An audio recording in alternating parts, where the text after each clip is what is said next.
जादुई नील पॉलिश की नदी। एक बार की बात है, किसी गांव में दो बहनें रहती थी। एक का नाम सोना और दूसरी का नाम मोना था। मोना दिखने में सुंदर, जबकि सोना दिखने में काली थी। यही वजह थी कि मोना हर वक्त सोना से दूर रहने की कोशिश करती थी और उस पर गुस्सा करती रहती थी। एक दिन वो दोनों शॉपिंग मॉल में शॉपिंग करने जाती हैं कि तभी वहां उन्हें देख के एक औरत दूसरी औरत से बोलती है, अरे देखो, अरे लगता है ये दोनों बहनें हैं, मगर देखो तू, एक कितनी सुंदर है और दूसरी अरे इसे देखो, इसका रंग कितना काला है, लगता नहीं कि ये इसकी बहन हो। ये सब बातें सुनकर मोना को बहुत गुस्सा आता है और वो बिना शॉपिंग किए वहां से आ जाती है। उन्हें इतनी जल्दी आते देख के माँ पूछती है, अरे सोना, क्या हुआ, तुम लोग इतनी जल्दी क्यों आ गए? माँ, मैं आइंदा के बाद तुम्हारी इस काली बेटी के साथ कहीं नहीं जाऊंगी। आज हम शॉपिंग मॉल गए, वहां औरतों ने मेरा इतना मजाक बनाया, मुझे इसके साथ जाते हुए शर्म आती है। आज के बाद मैं इसके साथ कहीं नहीं जाऊंगी। अरे मोना, तुम ऐसा क्यों कह रही हो? वो सब लोग तो मुझ पे हंस रही थी ना, क्योंकि मैं काली हूँ। तो मुझे बुरा लगना चाहिए, मगर तुम मुझ पे गुस्सा क्यों निकाल रही हो? हाँ तो वो इसीलिए तो तुम्हारा मजाक उड़ाती है कि तुम बहुत काली हो, मगर इसमें मेरी क्या गलती है? मैं तो दिखने में बहुत सुंदर हूँ ना, तो वो तुम्हारी वजह से मुझ पर हंसती। आइंदा तुम कभी भी मेरे साथ नहीं जाओगी। ऐसे ही दिन गुजरने लगते हैं। एक दिन मोना, सोना और उनकी अम्मी एक पार्टी पर जाती। वहां भी सब लोग सोना की काले रंग को लेकर बहुत बातें कर रही थी। वहां आई हुई एक लड़की उनकी अम्मी से कहती है, देखो आंटी, बात सुनो, अभी इसकी वजह से पार्टी में रहने में बहुत मुश्किल हो रही है। आप इसको यहाँ से भेज दो। पता नहीं इतनी सुंदर लड़की की इतनी बदसूरत बहन कैसे हो सकती है। ये सब सुनकर सोना को बहुत बुरा लगता है और वो वहां से चली जाती है। वो चलते चलते एक जंगल में चली जाती है। अगर खुदा ने मुझे काला बनाया है तो इसमें मेरा क्या कसूर है?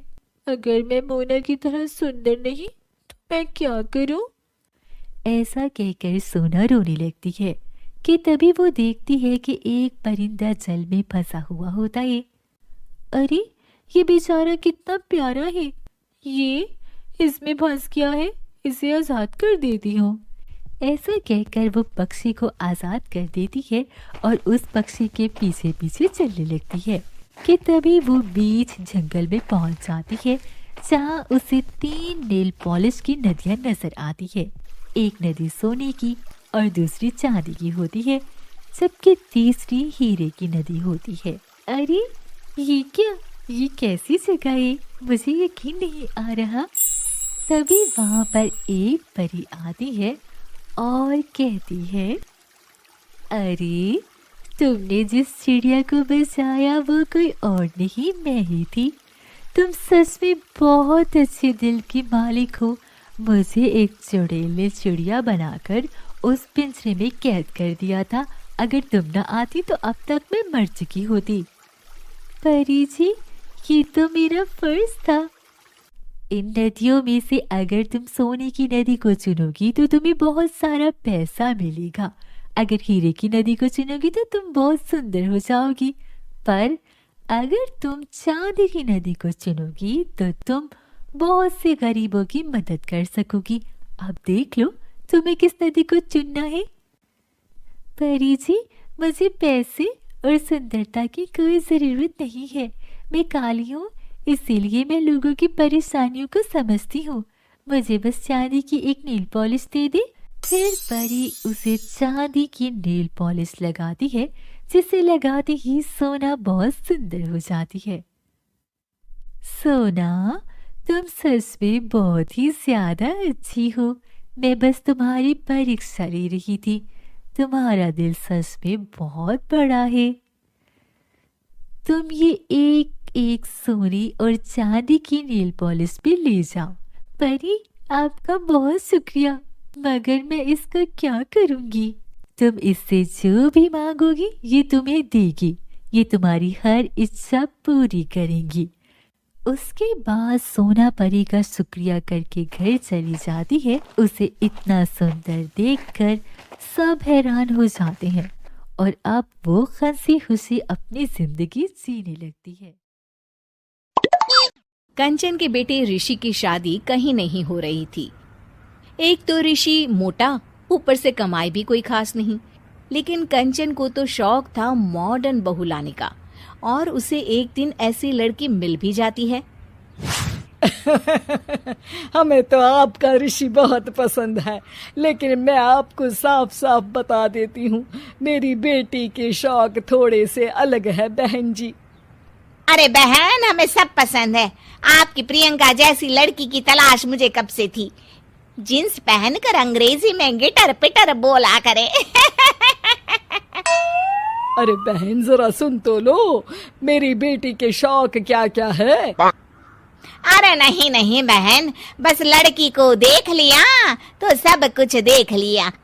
आप ना शादी की तैयारी करो, और वो जरा सामान की लिस्ट भी दी है ना मैंने।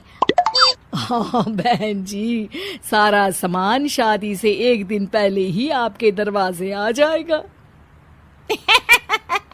मजा आ गया, मजा आ गया। अब तो बस आप शादी की तैयारी करो।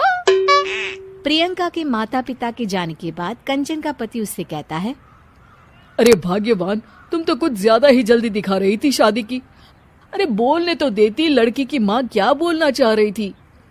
अरे आप चुप रहिए जी, कुछ पता भी है आपको, बस मुफ्त में बोले जा रहे हैं। मेरी दोस्त शशि की बहू देखी, लंबी पतली और पढ़ी लिखी, हजारों में कमाई और संस्कारी भी। अरे पर जब वो मेरी बहू देखेगी तो जल भुन जाएगी। लेकिन तुम तो शादी ऋषि के लिए कर रही हो ना, या शशि के लिए?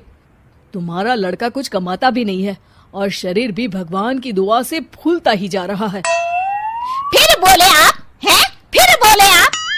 मैंने कहा ना, प्रियंका जैसी जींस पहनकर अंग्रेजी झाड़ने वाली बहू किस्मत वालों को ही मिलती है। चुप रहिए आप। पति के लाख कहने पर भी कंचन ऋषि की शादी प्रियंका से करवा देती है। लेकिन प्रियंका जैसे ही घर में आती है, वैसे ही जोर जोर से चिल्लाकर नाचने लगती है। आज मेरे यार की शादी है, आज मेरे यार की शादी है। अरे नाचो मां नाचो। आज मेरे यार की शादी है। कंचन, उसका पति और ऋषि ये देखकर हैरान रह जाते हैं। लग रहा है बहू को शादी की बड़ी खुशी है। हाँ हाँ, बहू क्यों नहीं, हम भी नाचेंगे। अरे नाचो नाचो जी, मुंह क्या देख रहे हो, चलो चलो नाचो, बहू कह रही है। कंचन ये कहकर प्रियंका के साथ नाचने लगती है। ऋषि और उसके पिता वहां से चले जाते हैं। अगले दिन कंचन अपनी सहेलियों को प्रियंका से मिलवाने के लिए घर बुलाती है, जहाँ शशि भी आती है। अरे शशि, कैसी हो? मैं ना तुम्हें प्रियंका से मिलवाती हूँ। अरे सच में बहुत ही एडवांस सोच की लड़की है। कितने मॉडर्न ख्यालात है उसके, पता है तुम्हें? अरे हाँ कंचन, जरूर। बच्चों की शादी अच्छी ही होनी चाहिए। और वैसे भी तुझे तो शुरू से ही ऊंचे ख्याल की बहू चाहिए थी।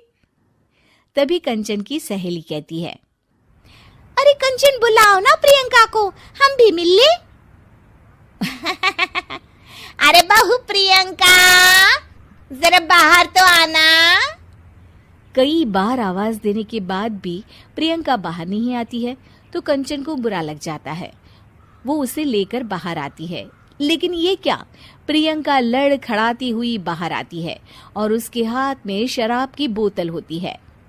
हालांकि शराब पीना स्वास्थ्य के लिए हानिकारक होता है और ये हमारी किडनी के लिए बहुत ही खतरनाक है, लेकिन कंचन की बहू प्रियंका पूरे नशे में होती है।